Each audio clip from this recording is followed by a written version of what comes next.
Hour 1 is in the books. Hour 2 of 4 is coming up. And we're going to kick it off as we typically do with our trade target, our trade candidate of the day. And Basketball Reference, by the way, back to that Tyrese conversation. Tyrese was all NBA third team. So you can add that to his stats and to his accolades this season. They just haven't updated yet because the season isn't over yet. I believe that means now, since the trade, Tyrese Halliburton and Domantas Sabonis have both made 2 All-NBA third teams. There you go. In the, 3 full seasons since then? It's fascinating. They've basically been value-wise pretty close. Right, but the pitchforks will get out if you say it like that. We understand why. There's winning and there's the Kings. So it's just a tough situation. And maybe this guy can help. A wing that was traded during the season to the top seed in the Eastern Conference, somebody that Allen has been clamoring for almost as much as Obi Toppin. Today, give me DeAndre James Hunter, 6'8", out of Virginia, first round, actually out of Philly, even better, just went to college at Virginia. First round, 4th pick overall, 2019. Was originally in the Anthony Davis trade. People don't realize that. On the Cavaliers. Some of these, y'all need some more coffee. 916 is Davion Mitchell. Don't get blocked. I didn't see Jerry Reynolds said Davion Mitchell would be the perfect player for the Kings right now. Another 916 is Brandon Ingram, who just got signed. Coffee or tea, however you get down. Got to wake up here. It's 11. It's lunchtime for me. This is my typical lunchtime. I love a good early lunch. It's DeAndre Hunter today. It looks like our streak might be over, Mr. Allen. Yeah. Actually, funny enough, so UPS Chris, who's one of our P0s, been listening to the show for a very long time. UPS Chris had a streak going, and it was between UPS Chris and the A's losing, and UPS Chris correctly guessing the trade candidate of the day as the A's finally win a series, which seems like they haven't done that since 2025 started. UPS Chris, your streak is over, good sir. It is not Obi Toppin. Y'all know you suck. No, don't. Leave UPS Chris alone. Well, he deserves the... Great job, UPS Chris. He deserves the morning show streak is over sound. You got all the way. Yeah, you got to 7, 8 in a row. But y'all know if it was Obi Toppin, I'd be much more hyped. Now, I do love me some DeAndre Hunter, but Obi Toppin, he's going to get his own hour. Okay, Obi Toppin gets his own hour. That's number one. We got to get you that jersey. It's coming. That's right. That's right. A texter said they're sending me an Obi Toppin jersey. So DeAndre Hunter played 64 games this season, 17 points per game. Goodness gracious. 4 rebounds per game, 1.4 assists per game, 47% from the field, 40% from 3, 84.6% from the free throw line. For his career, he is at 14.8 points per game. So from 17 and 24, 25, much better than his 14.8. Rebounds, barely down, just 0.1. Assists, same idea, 1.4 to 1.5. Up 2 percentage points as far as his field goal percentage is concerned. And up 3, over 3 percentage points, 37.3 for his career from 3, 40.5% from 3 this season, and up 3% when it comes to his free throw percentage at 84%. You look at what he has done throughout his career. What did he do with the Cleveland Cavaliers after the trade? So with the Hawks, he has not been a starter. Even I don't know what the Hawks are doing, by the way. And 916 is saying, you said they were traded during the regular season. Yeah, DeAndre Hunter was traded during the regular season. It was traded from the Cavs to, or the Hawks to the Cavs. Yeah, he was traded during the regular season. Chris LeVert and a couple second-round picks. Atlanta, he only started 4 games, okay? He played in 37. He was at 19 points per game, all right? And 19 off the bench is crazy, by the way. He played 28.8 minutes per game. The Atlanta Hawks are just not a real team to me. 3.9 rebounds per game. After the trade, he moves to Cleveland at 27 games played, 5 games started, 14.3 points per game. The 3-point percentage goes up to 42.6% from 3. He was at 39. Kyle, he took 6.7 threes a game while he was in Atlanta. He took 5.2, so pretty good volume, 5.2 while he was in Cleveland. And just real quick, as far as age is concerned, he turns 28 in December. So he's 27 now. He will turn 28 in December. I mean, look, I don't even need to see the deals. Let's just do it now. Let's just do it now. Let's get to the contract conversation. 2 years left on his deal. He will be paid $23.3 million next season or this upcoming season, depending on if your season's done or not. So 23.3 and 26, 27, he'll get paid 24.9, so essentially 25 mil. And then after that, when he turns 30, 27, 28, he will be a free agent. Well, do the deal, man. And he's starting. It's his chance to start. I don't care. Just do it, Kyle. 6'8", 27 years old, 40% from 3, big body bends. The Kings haven't had anybody that resembles this man. I don't know how I feel about the fact that he couldn't even start on the Hawks. But that's what I'm saying. No. Don't do that. Don't do that. It's the Hawks. It's the Hawks. I would say they don't know what they're doing. I would say it doesn't make me feel great that Jalen Johnson showed up and was just immediately better than him. But do we know, was he actually better? First of all, he dealt with injury. Sure. He played 60 some odd games. Yeah. And I don't know how much of this is Jalen Johnson is our guy versus Jalen Johnson is actually better. He got traded for a reason, Kyle. He got traded because they wanted to move off him. He's 27 years old. The timelines didn't match. No, I get that. And he started on... I'm going to defend my guy now. He started on the teams that were Trae Young and our guy Kevin Huerter. He started on that version of the team, so I'm not saying he's not a starter in the NBA. He was a starter on the Kings right now. Give me that. He would be. I don't know if that's a great... I don't like the disrespect. Okay, who's better? Who's better? And these are my two guys here. And you actually should try to make me pick DeAndre Hunter or Rui. Because Rui starts now on a 3 seed. DeAndre Hunter is better to me. I would say DeAndre Hunter, but if I made it PJ Washington, I would say it's probably a push. Well, why are we talking about PJ? Well, I'm just picking names, 3. They're all 3s. Rui started on the 3 seed in the West. Yeah, but what? That's what? 3 seed in the West. Why are you air quoting it? It's what it was. They got smoked out of the playoffs and were clearly not as good because they had Rui starting. No. They had Reeves, Luka, LeBron, and nobody else that could play. All I'm saying is that just because he didn't start doesn't mean that he ain't, worth this conversation or that him starting on the Kings would be a bad look. Oh, and I would also make the point, he may not have started. He was closing many times for the Cavs. It was him and Strus. Right. Depending on situation, they were playing DeAndre Hunter down the stretch of games. So I'm not trying to say he's not. He's a super sub, and the Kings would be okay starting him because they also have another super sub in Malik Monk, which, depending on the deal that we're talking about, there's a chance that they could have him and Malik both coming off the bench. So it's not even to say he has to be a starter on this Kings team.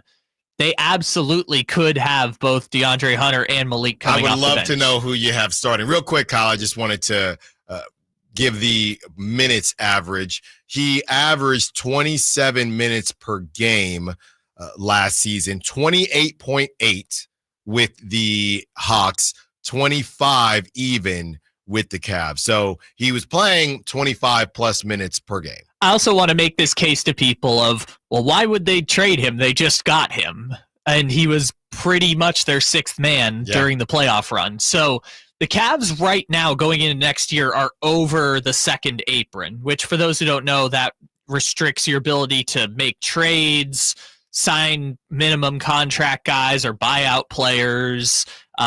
It limits the draft picks you can trade. You know, the new CBA makes it so if you're over the second apron, you're kind of the Suns, which is there's not much you can really do once you have that team. So if they want to bring back Ty Jerome, they have to trade one of their core 7 guys in order to make it happen. They are not allowed to sign Ty Jerome to any contract unless they get below the second apron, which they're only like $4 million above that second apron right now. So they can kind of mix and match stuff to make it work. Now, obviously, they're not going to trade Donovan Mitchell. They're not going to trade Evan Mobley. So that means they would have to trade one of or multiple of Jared Allen, Darius Garland, Max Strus, DeAndre Hunter, or Isaac Okoro to try and get below the second apron, unless they're comfortable with that being their 7 for next year, which I wouldn't feel great if I were going into it next season with that group of 7, given that group of 7 with Ty Jerome last year got put out of the playoffs in the second round. 60 seconds, we break down who is on their way to Cleveland in order to get our guy, DeAndre Hunter. Don't move! Allen Stiles, Sactown Sports. Sports 1140. Or listen on the Sactown Sports app. What's it going to cost to get DeAndre Hunter? I don't care. I do not care. Kyle would have to have cooked up the worst trades possible in order for me to say no. I really don't. Get my guy. We do not care. And I've decided, and we can look up Rui. Did we do Rui already? Yeah, we did Rui. He was one of the first ones. That's right. Well, we can revisit Rui. But I think, and somebody says Rui is a friend of Domantas Sabonis on the 916. Yeah, but I just think DeAndre Hunter's better. I think DeAndre Hunter's a smidge older, maybe. Than Rui? Yeah, I think so. Because Rui was in college in 2016. No. Rui's 20. They're both 27. Oh, okay. So there you go. This is a perfect. They're both 6'8". They're both 27. That's a perfect comparison. Also, the friend of thing is a little strange. Yeah, because let's not do that again. The Malik Monk, De'Aaron Fox situation. Well, also, Malik Monk and De'Aaron Fox actually played together at Gonzaga. Like, Sabonis left as Rui was arriving. They never actually crossed paths at Gonzaga. Just because they went to the same school, they never actually were there at the same time. I'm just looking at this side by side, and then Kyle's going to get to the trade candidates. Rui, 59 games this last season. DeAndre Hunter, 64. Rui, 13 points per game. DeAndre Hunter, 17 points per game. Rui, 1 more assist at 5 to DeAndre Hunter's 1.4. Rui was at 50.9% from the field. DeAndre at 47. Rui at 41.3 from the 3-point line. When you have DeAndre at 40, they're similar. I think DeAndre just has slightly better stats. DeAndre 84% from the free throw line. Rui at 77. As far as minutes played, Rui did play a little bit more. He played 31.7 minutes per game. He took only 4.2 threes per game, so slightly higher percentage, but he took less threes than DeAndre Hunter. But I'll take both of them. Right now, though, I just like DeAndre Hunter. I think there's more left, more to him, and I'm doing a shovel digging movement here for everyone listening in the car. Shout out 11:40 a.m. I just think that there's more to him maybe than Rui, and he's shown us more so far. All right, Kyle, who I got to give up because bye. All right, well, goodbye. It's funny that you mentioned the Rui trade because if we take you all the way back to 4 weeks ago when we did the Rui Hachimura trade candidate of the day, the deal was DeRozan for Rui and Maxi Kleber, goodbye. Which was just to make the money work situation and get off that expiring deal. The first deal is basically the same contract or same deal. So it is the Kings getting DeAndre Hunter and Isaac Okoro from the Cavs in exchange for DeMar DeRozan, pick 42, and a Charlotte second. Everybody wins. Which I just made the note. The Cavs would save $10 million against the cap in this deal, which gets them below the second apron, and they would be able to sign Ty Jerome to a new contract. Everybody wins. And I say don't sleep on Isaac Okoro. I know you're slumbering, but I'm not sleeping on Isaac Okoro. He's fine. He's a fine player. Didn't play in the playoffs, but he's fine. Well, they lost. Well, maybe they should have played him more, right? That's what I'm saying. So we've talked before with DeMar DeRozan deals about how nobody's really paying DeMar DeRozan $25 million to be a sixth man, right? Right. The Cavs are one of, I would say, maybe two teams, but maybe the only team in the league where I would say it makes sense to pay DeMar DeRozan $25 million to be a sixth man. Because in this scenario, he would be the super sub with Ty Jerome, and, they move off of Okoro. That opens a spot for Dean Wade to be the eighth guy off the bench, and they'll, use pick 42 or bring in Sam Merrill or someone else, just get that depth of G League guys that seem to always work out for them. They might be the only team in the league where it actually makes sense to have DeMar DeRozan be a sixth man because of what he brings offensively that Donovan Mitchell and Darius Garland do not. Let's do it. I mean, both sides.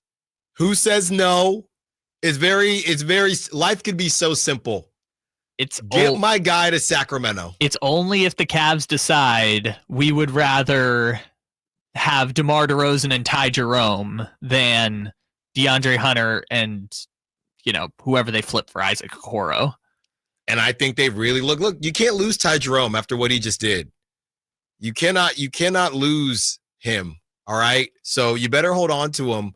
And you can afford to lose a guy like DeAndre Hunter. So in this scenario, if we assume the Kings bring in a point guard, call it Tyus Jones, your lineup would be Tyus Jones, Keon Ellis, Zach LaVine, Keegan Murray, Domantas Sabonis, and coming off your bench, Malik Monk, DeAndre Hunter, Jonas Valanciunas, Jake LaRavia potentially still, and Devin Carter.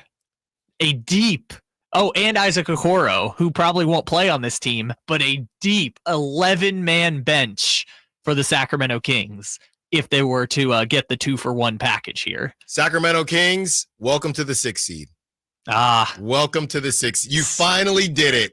After all that, you finally did it. You're finally back in the dance, prepared to lose in the first round.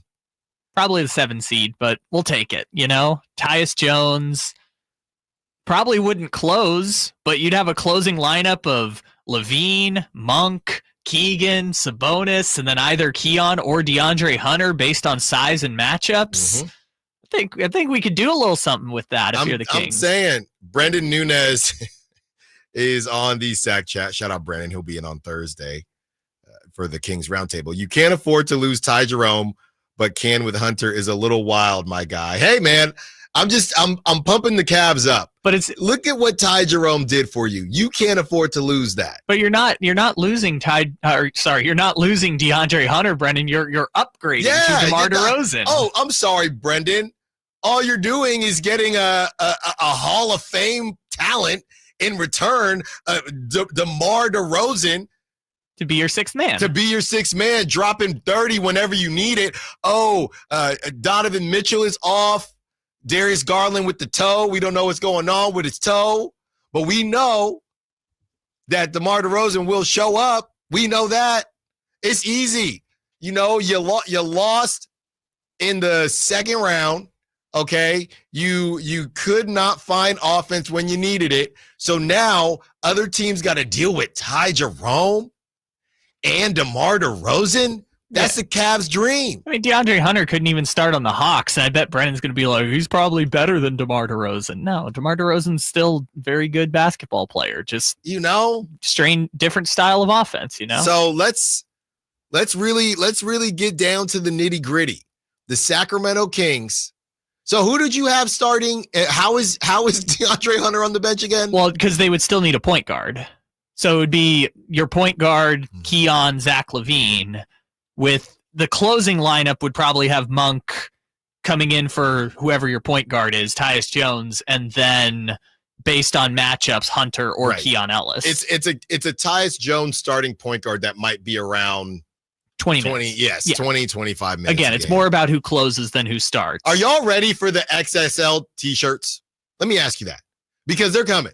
The XXL playoff t-shirts that you wash it 20 times, and those are the only t-shirts that don't shrink, by the way. I disagree. The gray ones they used to have for the Beam Team run, those shrunk so fast. They do not shrink. You ready to turn it into a cutoff for summer season? Are you ready to wear your 2026 NBA playoffs because DeAndre Hunter's on the team? Kyle, who's the next trade? Let's do it. I think you've already decided you want that one, but the second one is DeAndre Hunter for Malik Monk and a lottery protected first. What? DeAndre Hunter for Malik Monk. Excuse me? And a first. Kyle. You're in on this? Now you're testing me a bit. Is DeAndre Hunter for Malik Monk and the lottery protected first situation. Which, by the way, would put the Cavs, I did the math, this would put them $100,000 below the second apron. So they would be literally as low as you can get, which I don't think the Cavs would do this. The second one is only we just have to get below the second apron, and we'll take a super sub for a super sub that costs $4 million less or $5 million less. Isn't Ty and Malik kind of redundant? I'm not even saying they would keep Ty. Yeah. I'm just saying this would get them below the second apron. I don't know about that one. In the first, to keep Ty Jerome, they're probably going to have to move Isaac Okoro. If I can make it as simple as possible, they probably have to move Isaac Okoro somehow, some way, in order to keep Ty Jerome. I'm doing it, but I'm not. I can't look myself in the mirror. I'm doing it because that's how much I believe the Kings need somebody with DeAndre Hunter's skill set. But it's going to be hard for me to sleep at night. You're more so in on we'll take on $10 million of Isaac Okoro to get. That's right. DeMar DeRozan. Because I think you're sleeping on him. I've told you this before. I think you're sleeping on him. DeAndre Hunter, welcome to Sacramento. And by the way, real quick, Isaac Okoro's 24 and he's 6'8". Do that first deal, do the deal. He's 24 and he's 6'8". I think he's got 2 years and like $26 million left on his deal, which is he would essentially be more expensive but younger Trey Lyles. If that makes it easier for people, he would be younger, more expensive Trey Lyles. 37% from three. Where do I sign on that first deal? When we return back to the Sam Amick article, but this time from the Pacers' perspective, what was the thought process behind moving Domantas Sabonis for Tyrese Halliburton? Allen Stiles, Sactown Sports.